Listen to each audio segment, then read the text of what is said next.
Hi Neil, welkom by ons. Hallo. Dankie dat jy die tyd gemaak het om by ons 'n draai te kom maak, Mata. Ja, waar om te begin? Dankie Jean-Ric, dankie Emilie FM, dit lyk lekker hier so. Ja, dankie Hierdie gaan Mata. lekker wees. Ek sien uit. Plaaslike musikant uit Bloemfontein uit, lirieke skrywer, musiekmaker van formaat, ou met 'n baie unieke styl, Neil Nagtrein. Joh, ou, om te begin nou met jou reis van waar jy begin het tot waar jy vandag nou hierso voor my sit, dink ek nogal soos 'n verhaal. As ek so kan begin, nê, nee, dan vat ons om van jou jonger dae af.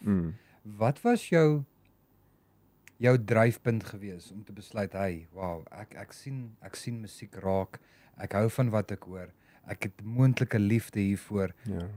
Hoe het jou reis begin? Waar kom jou reis vanaf? Wel, eerstens, ek wou famous wees. Nee. Dis 'n billike ding, ja. Nee, dis die laaste ding wat ek wou wees. Ek het in 'n ouer huis groot geword wat my pa het waardering gehad vir musiek en ons het ek dink dis regtig waar die eerste saadjie geplant is. Hy het 'n wye smaak gehad, maar die goed wat vir my uitgestaan het is die singer-songwriters gewees, die ouens wat self skryf en self sing. Ons soos Cat Stevens, Leonard Cohen. Harde name daai. Ja, ouens wat bietjie dink oor wat hulle skryf en hoe hulle dit gaan sê. So ek het altyd aanklank gevind by dit. En dit is, ek dink is een van daai goed. So, miskien soos met enige roeping, dis nie noodwendig iets wat jy kies nie. Dit kies jou in 'n mate. Amper soos 'n rugby span, jy weet, jy besluit nie ek wil vir die Cheetahs skree nie. Hulle kies jou, jy weet. Dit hang na aan jou. Ja, as hulle teen iemand speel, dan as jy jouself kon kry, dan skree jy vir die span wat jy weet dit kies jou in 'n mate. So ek dit het my gekies. As ons nou so praat van dit het jou gekies, was daar enige deurslaggewende oomblikke gewees wat jy besef het, ek hou van wat ek nou mee besig is om te doen, ek sien my pad vorentoe hierheen? Ja, daar was 'n paar. Ek het 'n 90s tiener gewees. Grunge era. So die grunge era lê my na in die hart. Dis altyd daar in jou agterkop. Sedert 10 het ek baie ander musiek ontdek waarvan ek baie hou en miskien meer hou, maar daai het 'n sekere nostalgie wat in by my gebly het en nog steeds deurkom, dink ek in my musiek. Maar ek as ek nou sê die groot draaipunt het gebeur met die Afrikaanse alternatiewe beweging. Die Voelvry was bietjie voor my tyd gewees. Piet Botha en daai manne. Ja, Koos Kombuis en Johannes Kerk, Orrel, Willem Swart was 'n jong, Anton Goos en daai ek geniet hulle, maar dit was bietjie voor my gewees en die dag toe ek Gert Vloknel ontdek en sy skryfstyl en die manier hoe hy lirieke benader was vir my definitief 'n draaipunt gewees. Tot en met dan het ek Engelse musiek geluister en ek het in Engels geskryf, my liedjies begin komponeer en so meer. Maar toe ek dit hoor, Te besef jy. saam met ouens soos Bacchus Nel en Jan Blom en toe sê ek soos wow, Afrikaans kan cool klink. Afrikaans kan iets wees in kontemporêre musiek. En ek dink dis daar waar ek besluit het, dis wat ek gaan doen. Dis jou pad vorentoe. Ja. En aangesien ons nou op hierdie punt is van musiek en verskillende skryfstyle, moet ek nogals vir jou eerstens 'n kompliment gee en ek moet vir jou sê ek is 'n groot liefhebber van jou styl van musiek skryf en ook jou vloei en jou storie vertel in jou musiek wat jy skryf. Dit dan nou gesê, as ons kom by jou kreatiewe proses en jy besluit, hey, joh, hier's dit nou. Ek gaan nou 'n bietjie 'n nuwe liedjie skryf. Hoe werk dit? Hoe kom jy op die punt waar jy sê liedjie tyd? Hoe werk jou styl? Waar begin jy? Begin jy eers argumentsonthulwe met die ritme of begin jy eers met die lirieke en dan volg jy ritme? Hoe werk jou dinge? Dit verskil van, ek wil nie noodwendig sê van lied tot lied nie, maar dit verskil van tydperk tot tydperk, miskien van album tot album. Soms, kom ek sê so, in die begin het ek baie meer eers geskryf en toegetoons het. My eerste album wat 2011, 2012 uitgekom het, het ek baie meer so geskryf. Ek was nie 'n baie goeie musikant gewees. Miskien is dit die rede daarvoor gewees. So ek het baie meer net gedigte wat ek mens kan dit maar gedigte noem, begin skryf en toe nou die instrument gevat en dit getoons het. Deesdae sal ek bietjie meer met verskillende tunings rondspeel. So ek sal iets op die gitaar uitfigure en begin voel, okay, hierdie werk. Ek hou van hierdie. Wat sê hierdie musiek vir my? Wat laat hierdie my voel? En dan is daar maar in jou onderbewussyn goed wat besig is om in jou lewe te gebeur, of iets wat jy gesien het, of iets wat jy geluister het, wat jou geïnspireer het, en wat by jou bly, wat dan nou maar na vore kom. Dit werk altyd lekkerder, as mens 'n vloei het, dit werk nou maar net so. As jy besig is om te skryf, en jy skenk aandag daaraan, en hoe meer jy dit doen, hoe makliker begin dit, of hoe makliker gebeur dit. Met jou, ja. Nee, ek verstaan wat jy meen om te sê. Sal jy sê ook daar's half 'n tema in jou musiek, 'n storie wat jy vertel? Ja, daar is tog. As 'n storieverteller ook deur jou musiek. Ja. Ek het in 2006 toe verhuis ek Fourierburg toe. En vir die eerste 2 jaar wat ek daar was, ek het vir 10 jaar daar gebly in die Oos-Vrystaat. Vir die eerste 2 jaar het ek op 'n plaashuis gebly naby die stasie, naby die treinstasie. En die treinspoor het letterlik 200 meter van die huis af geloop en daar het nog treine gery. Gehardloop in daai tyd. Ja. En ek onthou in die aande as ek so wakker word van dis mos iets wat ons nie regtig ken nie, treinry. So in die aande as die trein daar verbyloop, het ek regtig 'n baie diep heimwee, nostalgiese verlange gevoel gekry na amper iets iets wat jy moet ken, maar jy ken dit nie. Met jou. En ek dink daar het ek besluit ek wil musiek maak wat my daai gevoel gee. En wat mense daai gevoel gee. En ek dink dit het 'n deurlopende tema gebly. Dis ook daar waar ek besluit het op die naam Nagtrein. Ja. Baie dankie vir daai. Nou weet ons ook sommer beter waar kom dit vandaan. Neil, dis nie net jou musiek waarop jy fokus nie. Ek wil jou bestempel ook as 'n kunstenaar ter ondersteuning van ander kunstenaars ook. En jy het 'n dingetjie wat jy hardloop hier op die kantlyn waar jy musikante uitnooi om hier by die Sterrewag te kom wees. Wil jy nie vir ons bietjie meer vertel? Wel, eerstens die Sterrewag het hierdie baie lekker atmosfeer, baie intiem, 'n tipe ander show, 'n baie nadere koneksie met die musikant wat voor op die verhoog is. Hoe het die ding na vore gekom en hoe is jou gemeenskapsondersteuning in sake van hierdie? Vertel ons bietjie die groter prentjie asseblief. Ek het jare gelede, ek was op universiteit gewees, dit moes 2004 of hier daar rond gewees het ek 'n vertoning. Jy weet ons hoe oud sy. Sê hoe lank het ek daar rond gesukkel nie. Ek het 'n vertoning van Lise Beekman daar gaan kyk.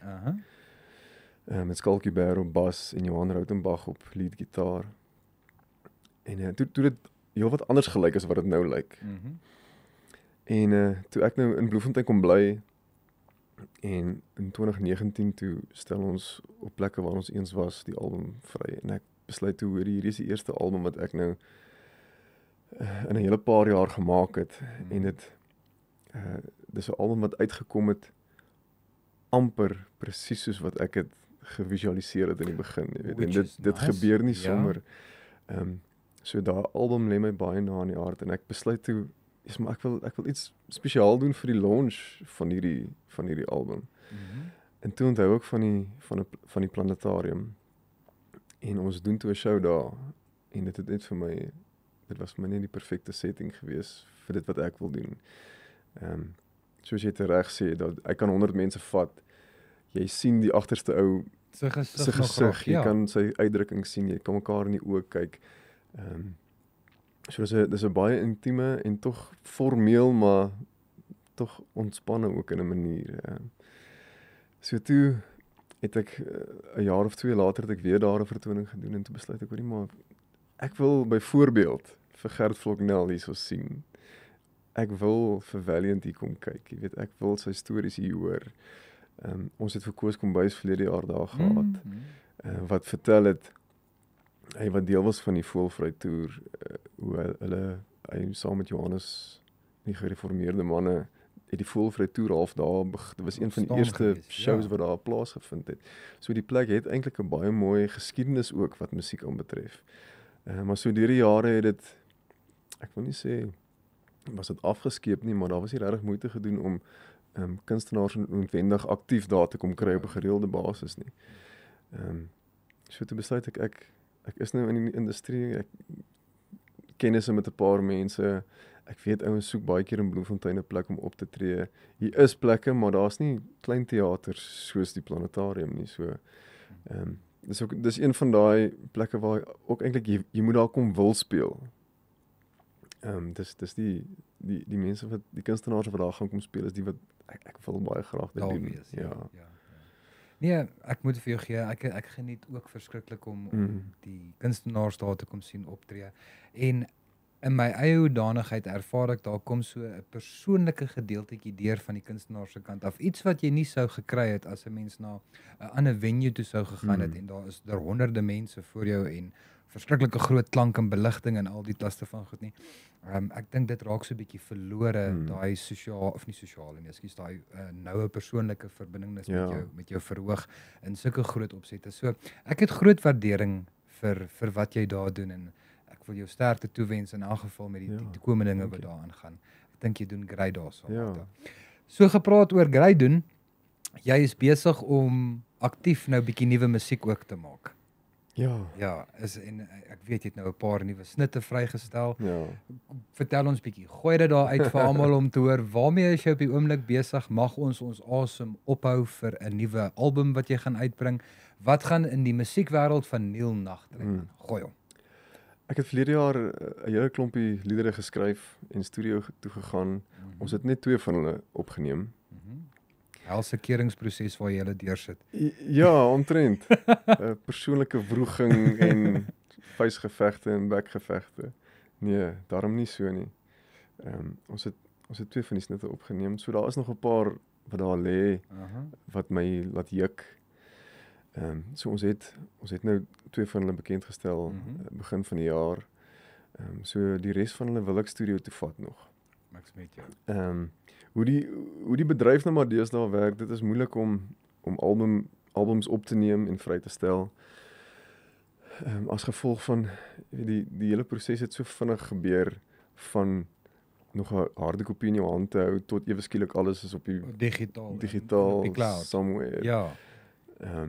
So op hierdie stadium is dit nie kom ek gebruik nou maar die woord, dis nie winsgewend om 'n album op te neem en op 'n harde kopie mate uit te gee. Dit nog miskien as jy 'n vinyl maak veral. Ons vind tog mense koop definitief baie minder CD's, maar hulle wil tog nog iets tasbaars hê. So hoe die algoritmes nou werk op die stroomdienste en so aan, of jy nou 'n album vrystel en of jy een snit vrystel, hy tel hom op as een item. So dit voel baie keer of daar baie musiek verlore gaan of deur die krake val as jy 'n album vrystel. Ek weet jy. Behalwe as jy Springsteen is of Taylor Swift of wat. Different story. Yes. So vir op hierdie stadium om 'n bietjie jou gehoor te bou en by jou mense uit te kom en gereeld net iets vars daar te kry, doen ons of EP's of enkelsnitte. 'n Album is altyd iets wat ek eerder sal wil doen en ons sal nog weer daar uitkom. Maar tot tyd en wyl enkelsnitte of 'n EP met 4 snitte of so. Ja, dis vreemd om te sien die breër perspektief van die musiekindustrie as 'n mens kyk daarna oor hoe dinge verander. Soos wat jy nou noem dat mense meer die digitale musiek blootstelling kry en interessante feit wat jy nou genoem het wat ek nie kennis gedra het hiervan of dit nou een snit of 'n album is, die algoritme tel dit op as een. Is interessant vir my om agter te kom hoe die musiekindustrie so saam met die tye verander en aangaan. Ja, hoe kan 'n mens nou sê? Wat maak 'n man dan nou? Ons moet kop hou. Jy moet maar bybly. Dit help nie veel jy stry daarteen nie. Jy moet maar gebruik tot jou voordeel. Dis reg. Ja. Dit lyk vir my is in 'n geval op die regte pad wat dit aanbetref. Neil, ek het 'n vraagie wat ek aan al my mense kom vra wie ek vind hierso in hierdie stoel en dit is nou 'n ding wat ek van like en dit is voordat jy op die verhoog gaan, is daar 'n geheime ritueel of 'n bygeloof as jy nou so ver wil gaan om dit te noem wat jy moet doen as jy gestap jy op die stage, jy moet eers jou gitaar so 3 keer spin of jy moet linkervoet 3 keer tap. Het jy so 'n ritueel wat jy doen? Nee, regtig nie. Miskien in jou onderbewussyn is daar 'n paar goed wat moet gebeur. Maar nee, ek het nie spesifiek soos ek moet eers my linkerkous aantrek en dan my regter skoen en ja. Nee, ek het nie. Ek is op daai plek waar ek kan nie met koue vingers en 'n koue gitaar opstap nie. So ek moet bietjie vooraf speel en bietjie vooraf sing. Dit kry jy ook net op 'n plek waar jy gereed is om voor mense te verskyn of op te tree, ja. Ja, dis tog wat jy daar is om te doen. Ons is tog op die einde van die dag deur al die diep denke en lirieke en hardwerk aan musiek en hoe ernstig ons ook daaroor wil raak en hoe ernstig ons onsself wil opvat as musikante en skrywers. Ons is entertainers. Ons is nie vermaaklikheidsindustrie. Dit is inderdaad So jy moet mense eers entertain voordat hulle gaan stil word en gaan luister. So jy moet reg wees om van die eerste song af, van die eerste noot af moet jy reg wees om te entertain. Ja. So 'n bietjie pret en agter die skerms. In hierdie tydperk wat jy al as musikant aan die gang was en opgetree het en al die goed, is ek seker daar was al sekere vertonings waar daar een of ander tipe humoristiese of 'n snaakse gebeure na vore gekom het. Is daar so een so stalgie wat jy dalk met ons kan deel? Ietsie snaaks of vreemds wat uitstaan. Wat uitstaan? Kyk, ek kan aan baie dink, maar dit het nie noodwendig met my gebeur. Dit het met my op die verhoog gebeur.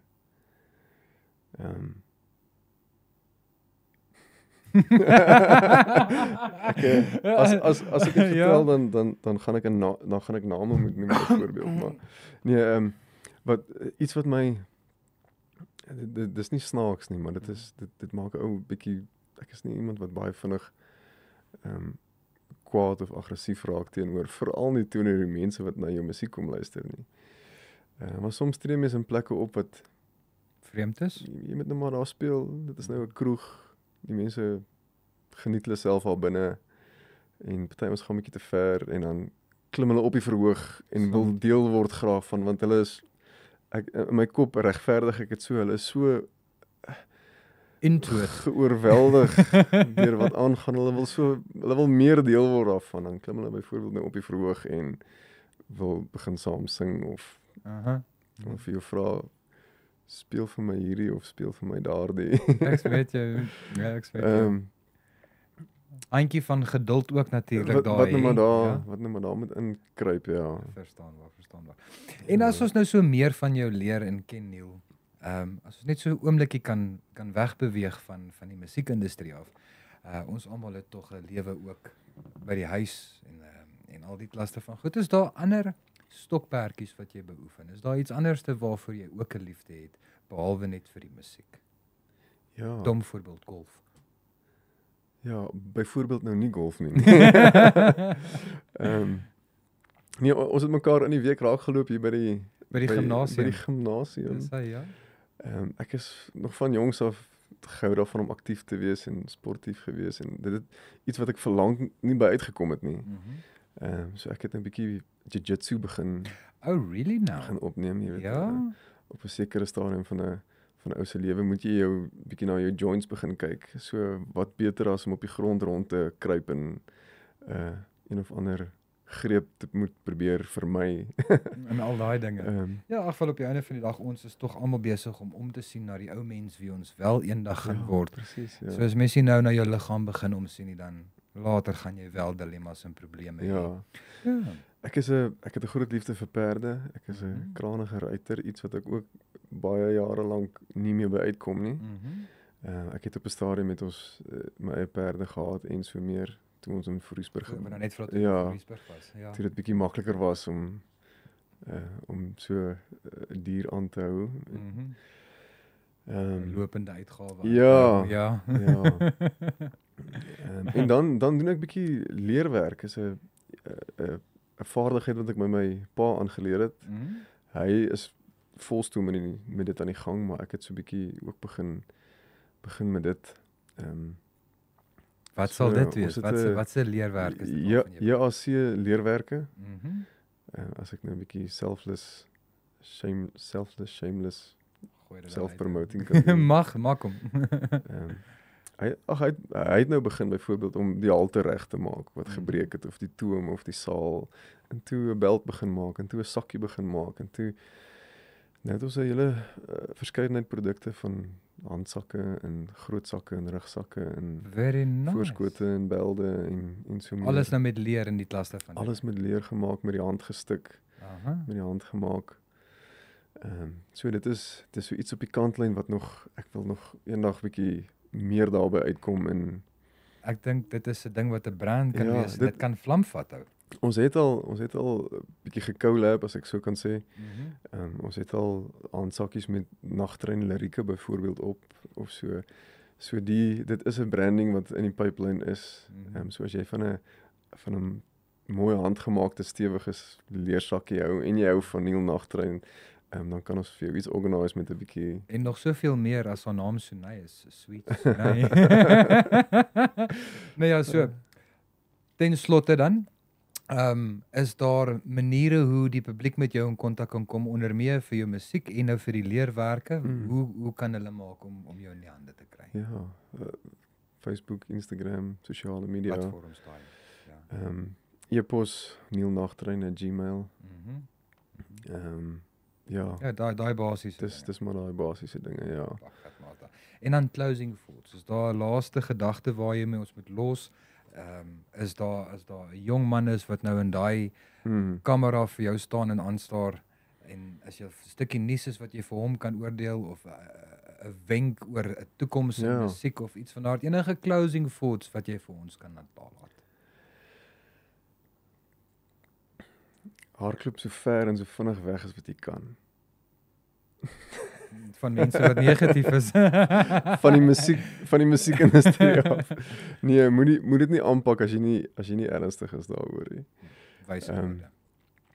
Maar raak rustig, slow down in die lewe. Skryf neer wat met jou gebeur. Ek het onlangs 'n lied geskryf daaroor ook, oor die kleiner goed in die lewe. Ek dink dis op jou einde van die dag wat saak maak. Die moderne mens jaag so na groter en meer, en om 'n gemaklike en veilige lewe vir onsself te skep, dat ons jaag verby die goed wat saak maak. Ja. Nee, ek stem 120%. Dit klink soos 'n cliché, maar dis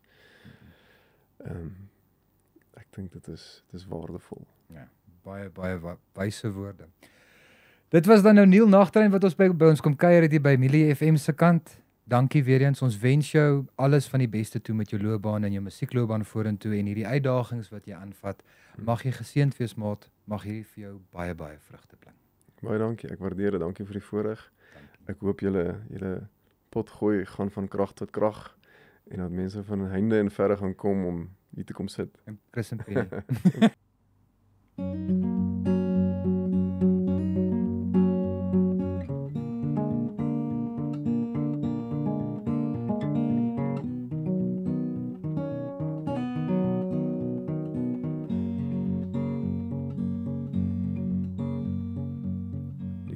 Stond gooi goud op die grond.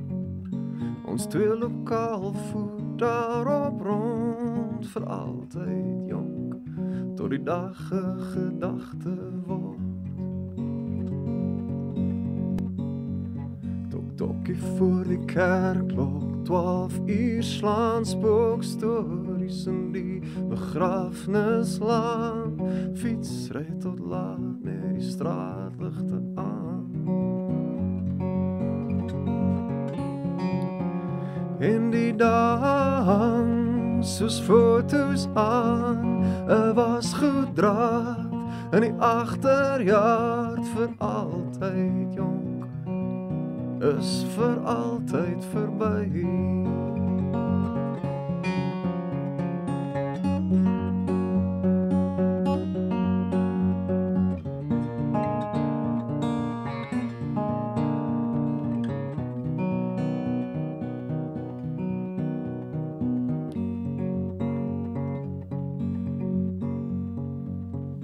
Alleen soet vir ons eerste date. Jy smokkel black labels by die agterdeur uit en sê jou pa sal nie mind nie, 'cause you never could find him.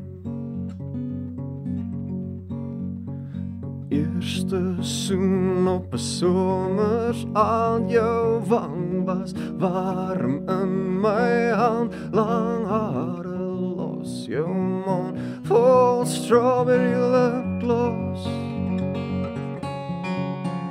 En die dag soos foto's aan 'n wasgoedraad in die agterjaard vir altyd jonk is vir altyd verby.